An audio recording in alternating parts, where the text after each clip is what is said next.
Right, let's start off with our next segment, WION Newsroom, where I'm going to be joined by my colleagues Adhya, who will be giving us all the insights in business, Nikita giving us the buzz from the tech world, and Athira, who will get us all the updates from the world of sports. As always, we begin with the business updates. Adhya, over to you for the market updates. Well, thank you, Shivan. A fresh wave of AI optimism is driving global markets today. Now, Asian markets roared higher after Nvidia delivered blockbuster AI earnings, calming fears of an AI bubble for now. A tech rally boosted stocks in Japan, South Korea and Taiwan, but China bucked the trend as its central bank held rates for a sixth straight month, reinforcing worries about a weak recovery. Now, globally, the dollar firmed, treasury yields edged up, and investors now await the delayed US jobs data that could reshape the Fed's next move. And speaking of AI momentum, the US just cleared a major chip deal with the Gulf. The US has approved the export of up to 35,000 Nvidia Blackwell AI chips to the UAE's G42 and Saudi Arabia's HUMAIN. Now, the approvals come as Riyadh and Abu Dhabi plays a mega data center projects, and they plan it, including a 500 megawatts facility in Saudi Arabia with XAI. Now, the move signals Washington's strategy to restrict China, empower trusted partners, and deepen tech ties with the Gulf. Back in the US, households are feeling a different kind of pressure, that is the Thanksgiving costs. Thanksgiving dinner in the US is 5% cheaper this year, the lowest since 2021. This is largely due to a 16% drop in turkey prices.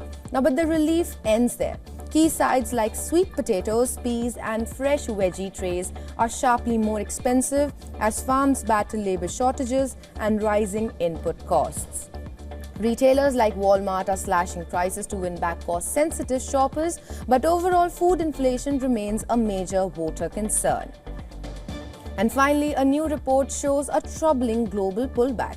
A new commitment to development index shows the world's richest nations pulling back from global development support. Now, the US slipped to 28th, reflecting significant aid cuts. More countries are now raising trade barriers, fossil fuel subsidies and arms exports. Nordic nations continue to lead, while the UK temporarily improved before its own 40% aid rollback kicks in.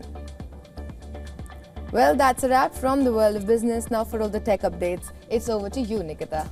Well, thanks so much, Adhya. First up, Jan LeCun, one of the founding members of modern artificial intelligence and a pivotal force at Meta Platforms, announced his plans to leave the company at the end of the year to launch a new AI startup. Now, LeCun has been a key part of Meta's artificial intelligence ambitions for more than a decade.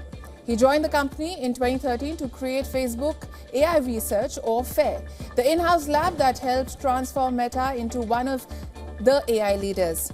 Over 12 years, he served 5 years as FAIR's founding director and 7 years as the company's chief AI scientist, guiding breakthroughs in deep learning, computer vision, and large-scale language modeling.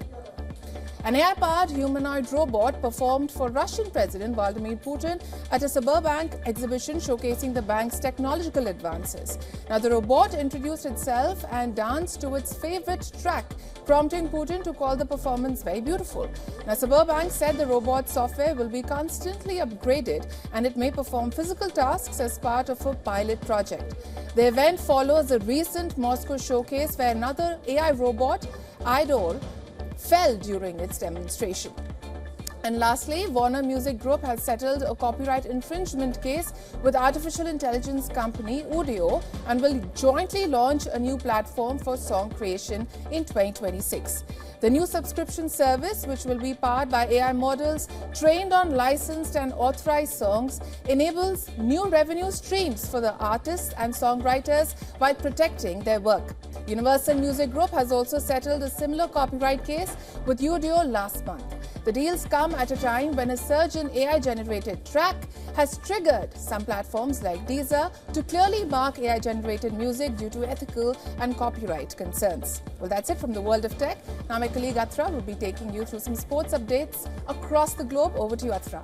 Thank you so much, Nikita, for all the tech updates. Now let's look at the top sports stories we're tracking for you at this hour. We'll begin with cricket first. Australia have named their playing 11 for the first test of the Ashes in Perth. Scott Boland and Ben Doggett have been named in the team. This means that two indigenous cricketers will play for Australia for the very first time. Cameron Green also moves back to the usual number 6 spot. Martha Slavshin is being rewarded for his great domestic form and returns to number 3, while Bo Webster is dropped. Australia have not lost an opening Ashes test at home against England in nearly 40 years. They also remain unbeaten in Perth against the Three Lions since 1978. Now shifting our focus to football. Morocco right back Achraf Hakimi has been named as the African Player of the Year. The 27-year-old is the first defender to claim the prize in 52 years. Hakimi had a great season with PSG last season. He won 5 trophies, including the club's maiden Champions League title. Meanwhile, Morocco captain Lane Chebek won the women's prize. Chebek made history as the first Moroccan to win the women's award since it was first established in 2001. Shifting our focus to tennis now, Italy overpowered Austria in the Davis Cup to reach the semi-finals. The win moves them a step closer to becoming the first nation to win 3 consecutive titles in 53 years. Italy were missing their top 2 players in Yannick Sinner and Lorenzo Musetti, but that didn't stop the Italians. 2021 Wimbledon finalist Matteo Berrettini defeated Juric Rodionov in the opening tie, where Cobolli then cruised past Filip Molovic to win the tie. The 2-time defending champion will take on Belgium in the semi-finals. Lastly, the legendary Roger Federer has been inducted into the International Tennis Hall of Fame. The Swiss icon makes the class of 2026 in his first year of the eligibility. The announcement came in full circle moment at the Swiss Tennis, the place where the journey all began for Roger Federer.